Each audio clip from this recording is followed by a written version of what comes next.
الحمد لله رب العالمين،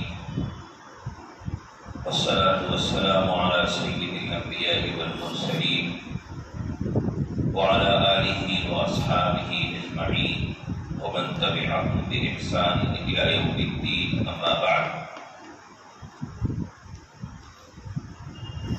وعن أبي هريرة رضي الله عنه قال قال رسول الله صلى الله عليه وسلم: لا تقوم الساعة حتى يسر الفرات عن جبل من ذهب يقتتل عليه فيقتل من كل 199 فيقول كل رجل منهم لعلي أن أكون أنا أنجو.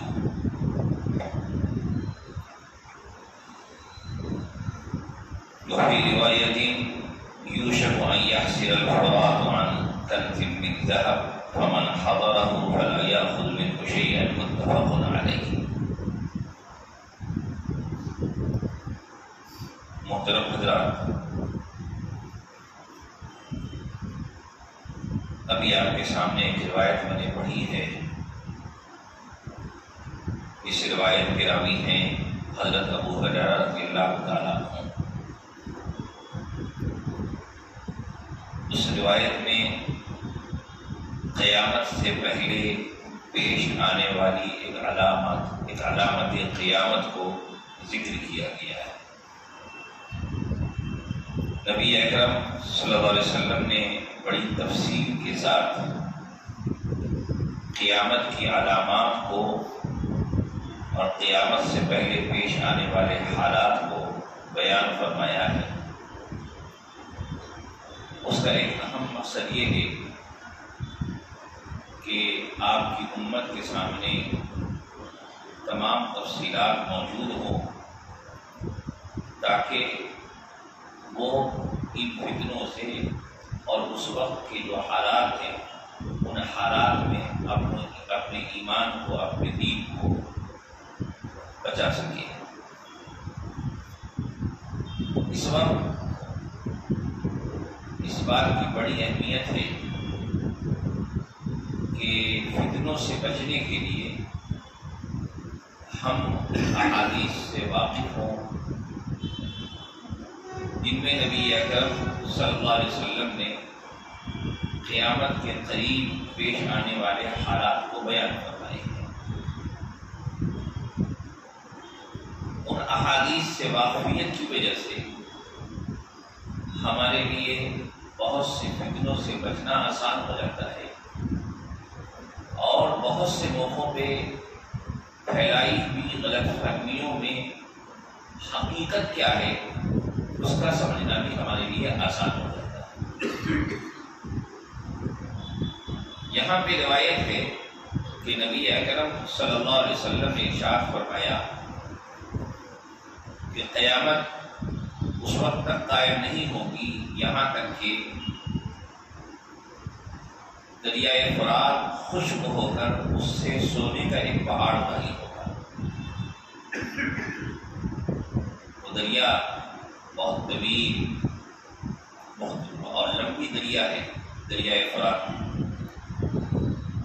آپ فرما رہے ہیں کہ وہ دریا خشک ہو جائے گی اور اس سے سونے کا ایک پہاڑ نکلے گا. فرماتے ہیں کہ اس کو لینے کے لیے جنگ و جدال کی نوبت آ جائے گی، قتل و قتال میں لوگ مبتلا ہو جائیں گے اور اتنی خوریزی ہوگی کہ فرماتے ہیں کہ ہر 100 میں 99 انسان قتل کر دیا جائے گا. ہر 100 میں 99 انسان اس کو پانے کی کوشش میں قتل کر دیا جائے گا اور ہر شخص یہ سوچ کر کے اس میں شریک ہوگا، آگے بڑھے گا کہ شاید میں بچ جاؤں اور میرے ہاتھ لگ جائے گا. نبی اکرم صلی اللہ علیہ وسلم نے یہ فرماتے ہوئے روایت میں فرمایا کہ دیکھو تم نے کہا اگر کوئی وہاں ہو موجود تو اس میں سے کچھ بھی مت لینا، اس میں سے کچھ بھی مت لینا. اب بتائیے کہ یہ قیامت کی علامت کے طور پہ نبی صلی اللہ علیہ وسلم نے اسے ذکر فرمایا ہے۔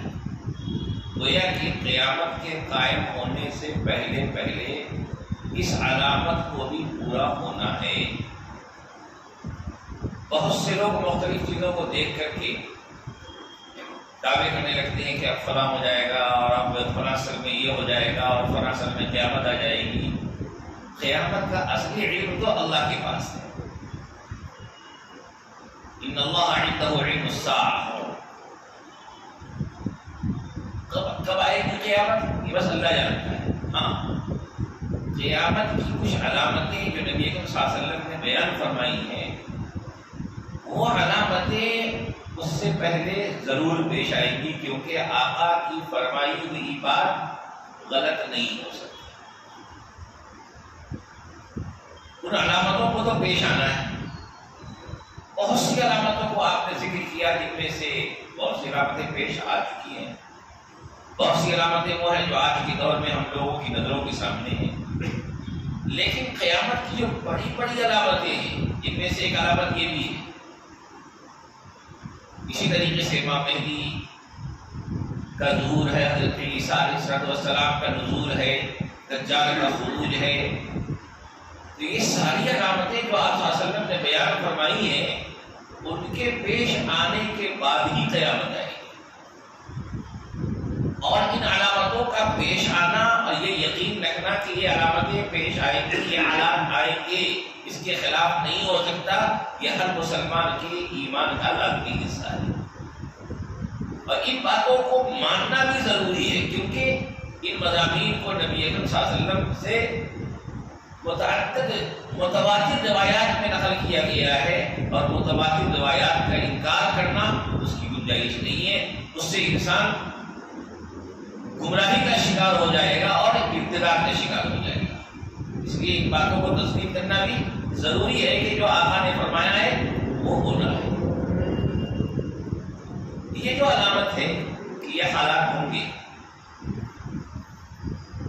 علماء نے لکھا ہے کہ یہ علامت قیامت کی علامات کبریٰ میں سے ہے، بالکل قریب کے زمانے میں ایسا ہوگا۔ اور امام مہدی علیہ الرضوان کے ظہور سے پہلے یہ علامت ہوگی۔ ہم سب جانتے ہیں کہ امام مہدی کا ظہور ہوگا، لیکن یہ علامت علماء نے لکھا ہے کہ امام مہدی کے ظہور سے پہلے اس علامت کو پورا ہونا ہے۔ اس وقت امت کو ان باتوں کو سمجھنا اس لیے بھی ضروری ہے کہ کئی فتنے ہمارے معاشرے میں ایسے پیدا ہو چکے ہیں کہ ان کو سمجھنے کے لیے اور ان کی حقیقت کو سمجھنے کے لیے بھی ان باتوں کا سمجھنا ضروری ہے۔ مثال کے طور پر مرزا غلام احمد قادیانی، اس نے نبوت کا دعویٰ کیا، اور اپنی نبوت کے دعوے سے پہلے اس نے مختلف دعوے کیے۔ ان دعووں میں سے اس کا دعویٰ یہ بھی تھا کہ میں مہدی ہوں، یہ دعویٰ تھا کہ میں مسیح ہوں۔ اپنے بارے میں مہدی ہونے کا بھی دعویٰ کیا، مہدی موعود یعنی وہ مہدی جن کے آنے کا تذکرہ احادیث میں ہے، اور اپنے بارے میں دعویٰ کیا کہ میں مسیح بھی ہوں، جن کے بارے میں ہے کہ حضرت مسیح کا نزول ہوگا۔ دونوں دعویٰ کیا اپنے بارے میں۔ علماء نے دلائل کی روشنی میں اس کی تمام باتوں کو غلط ثابت کر دیا، اور یہ بات امت مسلمہ کا متفقہ عقیدہ ہے کہ قادیانیت کے تمام عقائد گمراہ ہیں، اور قادیانیت کو ماننے والے اسلام سے خالی ہیں۔ لیکن وہ دعوے ختم نہیں ہوئے۔ اس وقت اپنے معاشرے میں بہت چھپے انداز میں شکیل بن حنیف اور اس کے ماننے والے، اس کے متبعین بھولے بھالے مسلمانوں کو، سادہ مسلمانوں کو گمراہ کرنے کی کوششوں میں لگے ہوئے ہیں، اور اس کا دعویٰ بھی یہی ہے کہ جو مسیح، جو مہدی موعود ہیں، جن کا تذکرہ احادیث میں ہے،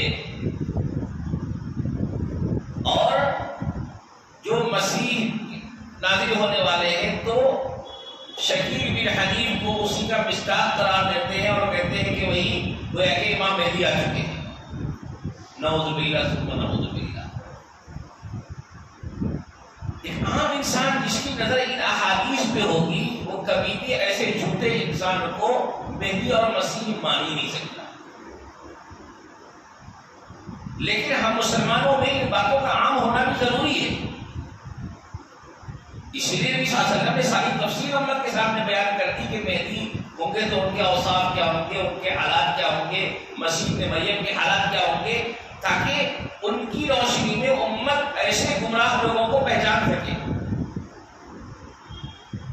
مثال کے طور پر تمام روایات جو اس سلسلے میں ہیں،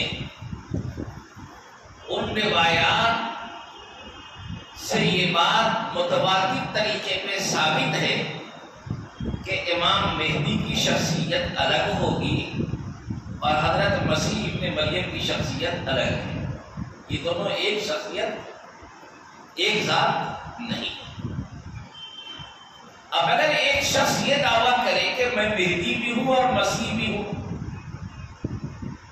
تو اس کا یہ دعویٰ ہی اس کے جھوٹے ہونے کے لیے کافی ہے، کیونکہ روایات میں ان دونوں شخصیت کا الگ الگ انداز میں تعارف ہے، اور ان روایات سے یہ بات ثابت ہو چکی ہے، جس میں کسی شک کی کوئی گنجائش نہیں ہے کہ حضرت مسیح حضرت عیسیٰ علیہ السلام ہے، جو بنی اسرائیل کے آخری نبی ہے، جن کو اللہ تعالیٰ نے یہود کے مکر و فریب سے محفوظ رکھتے ہوئے زندہ آسمان پر اٹھا لیا۔ وہ زندہ آسمان پر موجود ہے، قیامت کے قریب اللہ کی جب مشیت ہوگی وہ نازل ہوں گے، اور حضرت مہدی کی شخصیت بالکل الگ ہے۔ یہ اس زمانے میں جب اللہ چاہیں گے یہ پیدا ہوں گے، البتہ دونوں کا زمانہ ایک ہوگا، ایک دوسرے سے ملاقات ہوگی، 2 سال ایک دوسرے کے ساتھ رہیں گے، لیکن دونوں کی شخصیت الگ ہے۔ اب اگر ایک جھوٹا انسان یہ کہے کہ میں مہدی بھی ہوں، میں مسیحی بھی ہوں، تو اس کا یہ دعویٰ خود اس کے جھوٹے ہونے کے لیے کافی ہے، کیونکہ یہ دونوں شخصیتیں الگ الگ ہیں۔ لیکن ایسے جھوٹوں کے پاس کچھ ایسی باتیں بھی ہوتی ہیں جن سے وہ بھولے بھالے مسلمانوں کو گمراہ کرنے کی کوشش کر لیتے ہیں۔ مثال کے طور پر ایک روایت ہے، نبی اکرم صلی اللہ علیہ وسلم نے سے منقول ہے، لیکن اس روایت کی استنادی پہلو پر علماء نے بحث کی ہے۔ ابن ماجہ میں وہ روایت ہے کہ بلکہ نبی صلی اللہ علیہ وسلم سے منقول نہیں ہے بلکہ روایت ہے، وہ ابن ماجہ میں وہ روایت ہے کہ فرمایا کہ وَلَا الْمَهْدِيُّ إِلَّا عِيسَى ابْنُ مَرْيَمَ،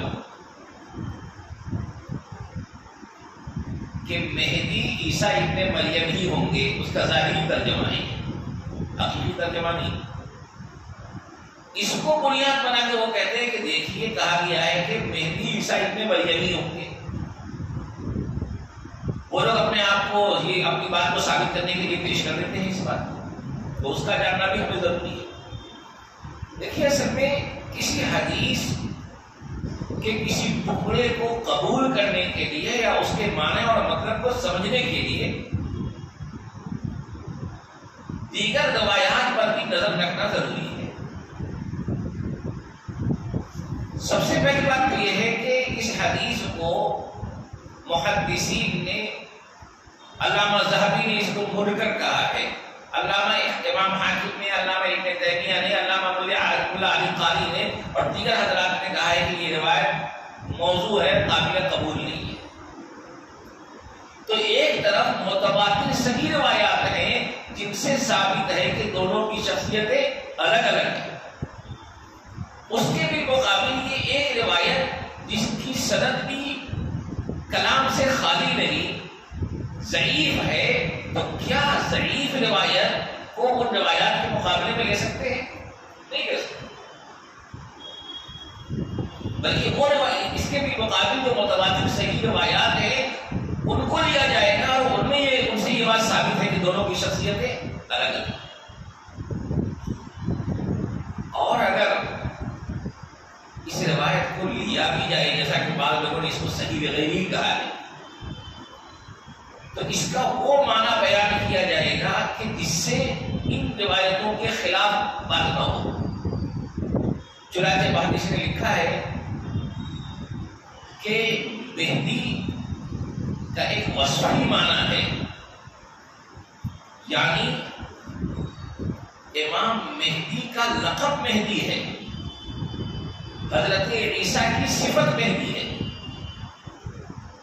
یعنی نبی صلی اللہ علیہ وسلم یہ کہنا چاہ رہے ہیں کہ جس زمانے میں حضرت عیسیٰ علیہ السلام کا نزول ہوگا وہ زمانہ شرور و فتن سے بھرا ہوا زمانہ ہوگا.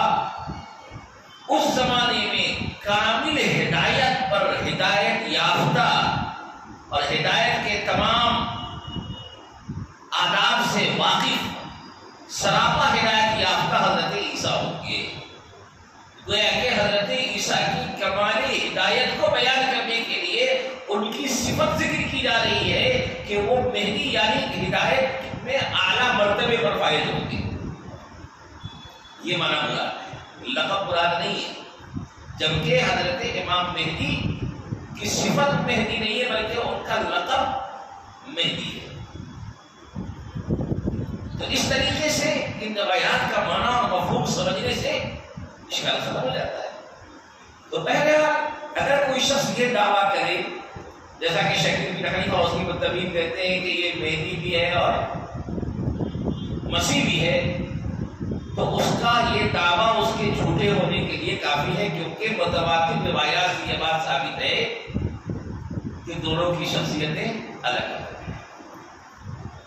اس کے علاوہ نبی اکرم صلی اللہ علیہ وسلم نے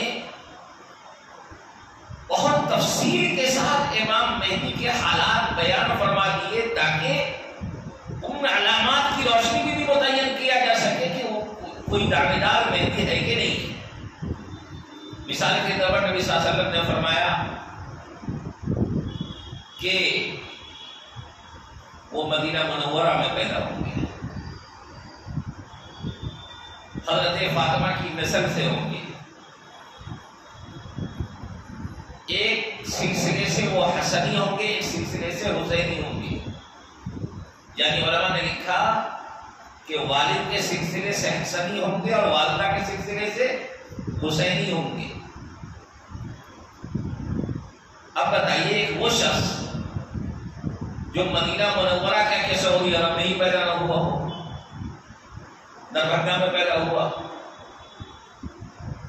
اس کا نام اور اس کا یہ سلسلہ بھی ایسا نہیں ہے، نہ حسنی ہے نہ حسینی ہے، تو اس کے بارے میں کیسے کہا جا سکتا ہے کہ یہ شخص مہدی ہے؟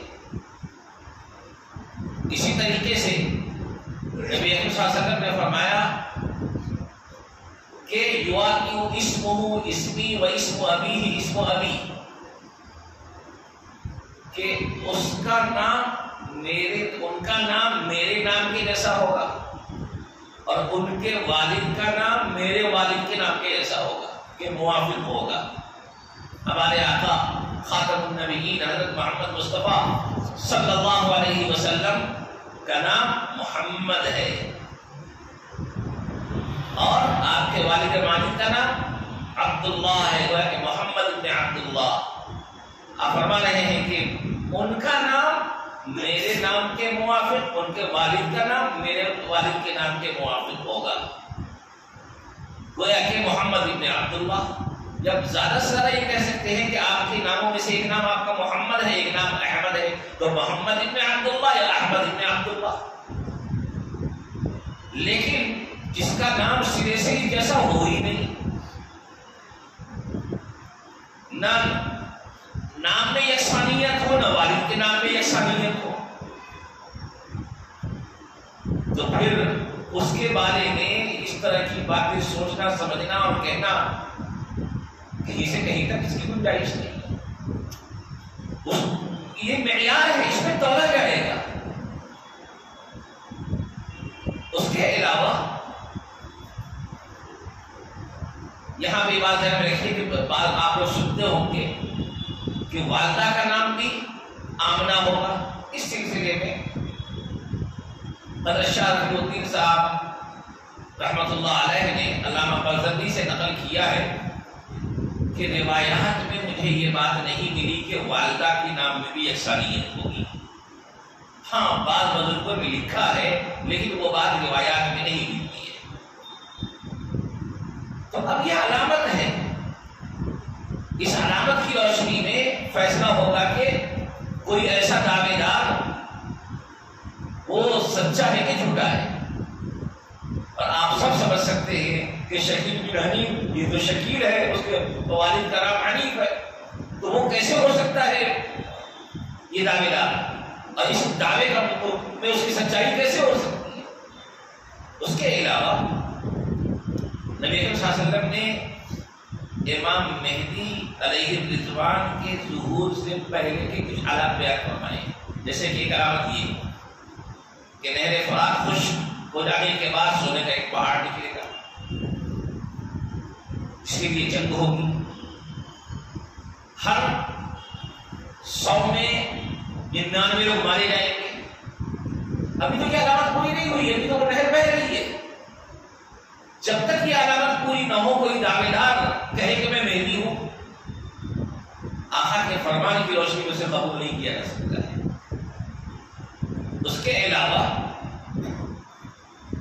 نبی اکرم صلی اللہ علیہ وسلم نے فرمایا کہ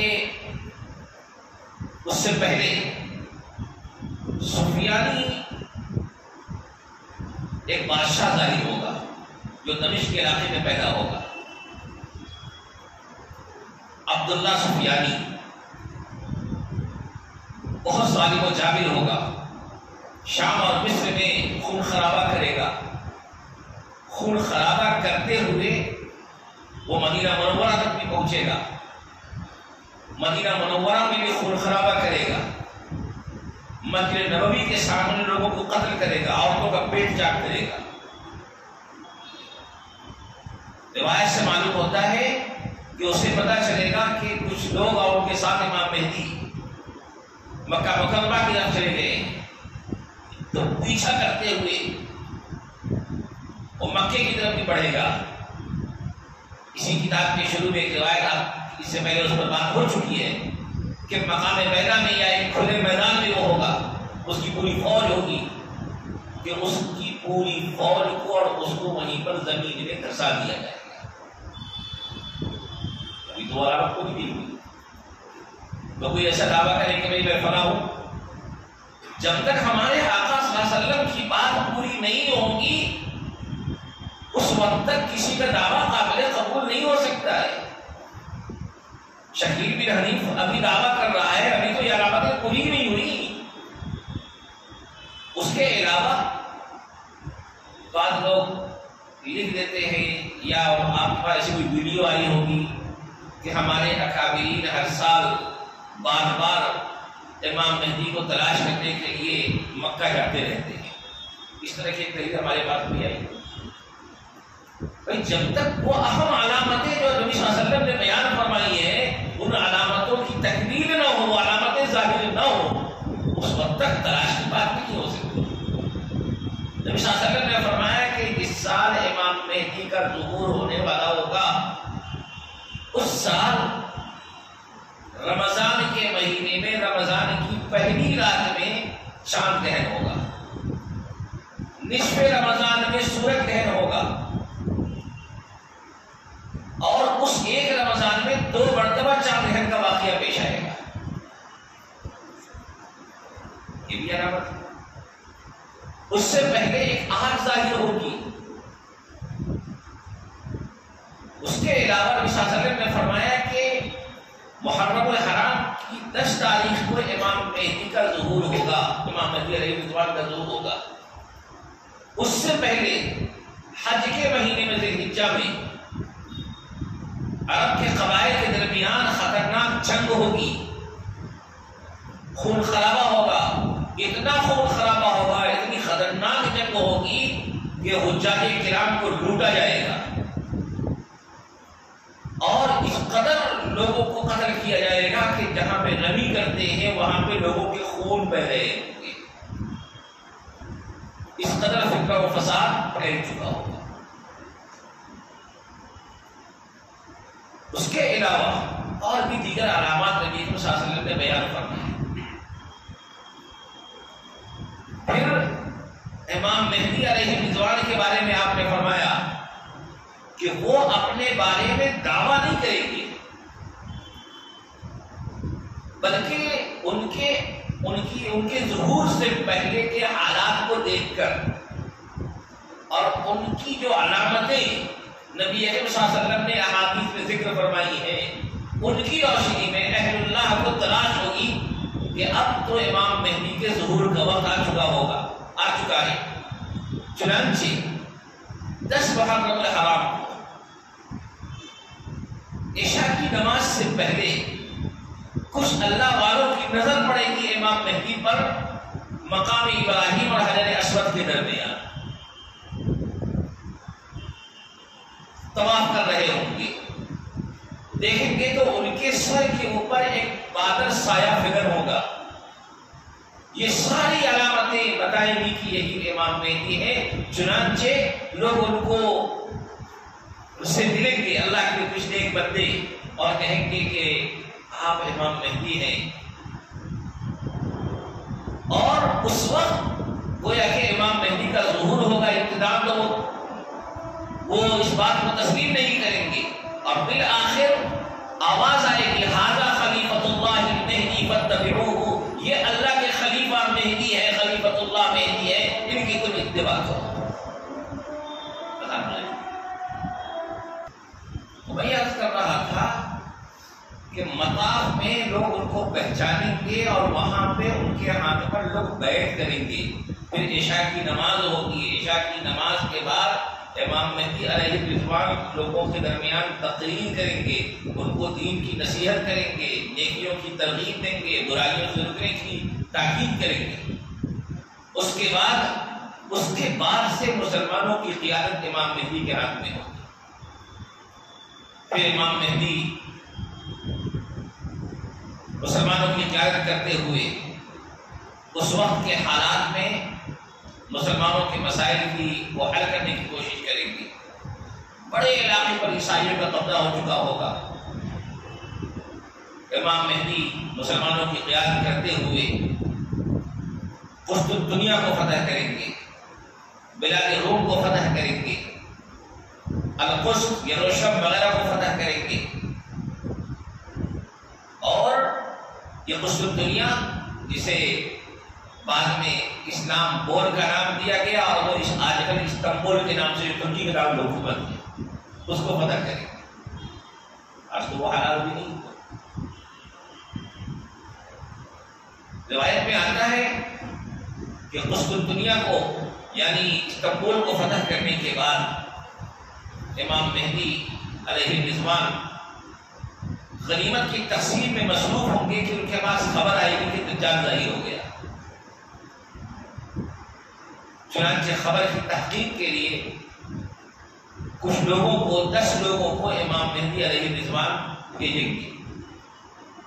نبی صلی اللہ علیہ وسلم نے فرمایا کہ جن 10 لوگوں کو بھیجا جائے گا میں ان کا نام، ان کے والد کا نام اور ان کے گھوڑے کا رنگ بھی جانتا ہوں۔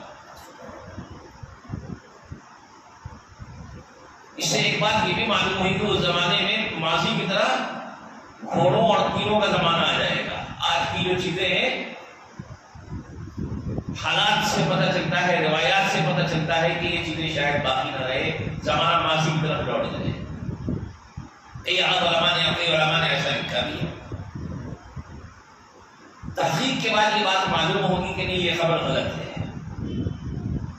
چنانچہ ملک کی نظم و نسق اور حالات کو سنبھالتے ہوئے امام مہدی علیہ الرضوان وہاں سے مسلم دنیا سے آگے بڑھتے ہوئے شام کو پہنچیں گے. جب شام میں پہنچ جائیں گے تو پھر دوبارہ اطلاع آئے گی اور یہ اطلاع صحیح ہوگی اور اس وقت دجال ظاہر ہو چکا ہوگا. اب دجال سے مقابلہ کرنے کے لیے امام مہدی بیت المقدس آ جائیں گے اور تیاریوں میں مصروف ہوں گے. اسی زمانے میں فجر کی نماز کی اذان ہو چکی ہوگی، اقامت ہو چکی ہوگی، ابھی نماز شروع ہونے والی ہوگی کہ اتنے میں حضرت عیسیٰ علیہ السلام کا نزول ہوگا. روایت میں یہاں تک فرمایا گیا کہ حضرت عیسیٰ علیہ السلام کو دیکھنے کے بعد امام مہدی مصلی سے پیچھے ہٹ جائیں گے اور ان کو کہیں گے کہ آپ آئیے نماز پڑھائیے. حضرت عیسیٰ یہ کہیں گے کہ نہیں، آپ ہی نماز پڑھائیے، امام حکم منکم. پھر اس کے بعد دجال سے مقابلے کی تیاری ہوگی، مقابلہ ہوگا. روایت سے پتہ چلتا ہے کہ تقریباً امام مہدی علیہ الرضوان کی قیادت میں مسلمان 7 سال یا 9 سال رہیں گے، جس میں سے 2 سال امام مہدی علیہ الرضوان حضرت عیسیٰ علیہ السلام کے ساتھ ہوں گے. 49 سال کی عمر میں ان کی طبیعی وفات ہوگی اور حضرت عیسیٰ علیہ السلام ان کی نماز جنازہ ادا فرمائیں گے اور ان کی تدفین بیت المقدس میں عمل میں آئے گی. اب ایک وہ شخص جس میں اس طرح کی کوئی علامت نہ ہو اور وہ دعویٰ کرے کہ اللہ نے مجھے دجال سے مقابلے کے لیے بھیج دیا ہے، اور اس کے بارے میں کوئی کہے کہ بھائی دجال سے مقابلہ کرنے والے امام مہدی کا اس کو شہید بن حنیف کو مستعد قرار دے، تو بتائیے کس قدر مضحکہ خیز بات ہے کہ یہ ساری علامتیں جو نبی صلی اللہ علیہ وسلم نے بتائی ہیں اور یہ جو متواتر صحیح روایات ہیں، ان صحیح روایات کی روشنی میں وہ شخص کو قابل قبول ہو ہی نہیں سکتا. اس کے علاوہ امام مہدی علیہ الرضوان کی پیدائش کے بعد، ان کی قیادت کے بعد دجال کا ظہور ہوگا. 40 سال کی عمر میں اللہ تعالیٰ ان کو یہ مقام عطا فرمائیں گے. یاد رکھنے علماء نے لکھا ہے کہ وہ نبی نہیں ہوں گے بلکہ اللہ کے مقرب بندے ولی ہوں گے. 40 سال کی عمر میں اللہ ان کو یہ مقام اور یہ صلاحیتیں عطا فرمائیں گے. اور جیسا کہ میں نے تفصیل بتایا کہ ان کے ظہور کے بعد دجال کا خروج ہوگا. جہاں بھی دجال ہے اللہ کے علم میں ہے، لیکن ان کے ظہور کے بعد دجال کا خروج ہوگا. اب یہ شکیل بن حنیف کے ماننے والے کیا کہتے ہیں کہ نہیں، یہ دجال سے مراد کچھ اور ہے، امریکہ اور فرانس. یہ احادیث کا غلط مطلب بیان کرنا ہے. دجال کے بارے میں انشاءاللہ کبھی بات کروں گا میں. نبی اکرم صلی اللہ علیہ وسلم نے جو تفصیلات بتائی ہیں اس سے یہ بات بالکل واضح ہے کہ دجال کوئی کسی ملک کا نام نہیں ہے، کسی اقتدار کا نام نہیں ہے، بلکہ دجال ایک مستقل انسان ہے جس کو اللہ تعالیٰ نے خاص قوتیں عطا فرمائی ہیں. تو یہ کہنا کہ امریکہ اور فرانس وہ بھی کیسے، بدماشوں کے پاس بات کو سچی ثابت کرنے کے لیے بس اوقات لائنی باتیں بھی ہوتی ہیں. کہتے ہیں امریکہ اور فرانس. نبی صلی اللہ علیہ وسلم نے فرمایا کہ دجال کی پیشانی پر کافر لکھا ہوگا. تو پیشانی کا مطلب یعنی بیچ میں، وہ لوگ کہتے ہیں کہ بیچ میں امریکہ اور فرانس میں جگہ لکھو تو امریکہ الگ کیجیے، کا لے لیجیے، اور فرانس میں فارا لے لیجیے، بیچ میں کافر ہو گیا. یہ بدتمیزی بدماشی بھی تو کیا ہے. اگر کہا دیکھا جائے تو یہ بات سرے سے غلط ہے. سب سے پہلی بات تو یہ کہ امریکہ کا جو صحیح نصب الخط ہے وہ کاف الف زبر کا نہیں ہے، کاف کے بعد ہاں ہے، چھوٹی ہاں. لغت کے اعتبار سے ہم لوگوں نے غلط لکھنا شروع کر دیا، امریکہ ہے. اس اعتبار سے یہ بات چھوٹی نہیں ہوگی، لیکن اس کو کہنے کے لیے چلو کا لے بھی دے تو کہاں کی بات کہاں لا کے جوڑ رہے ہو.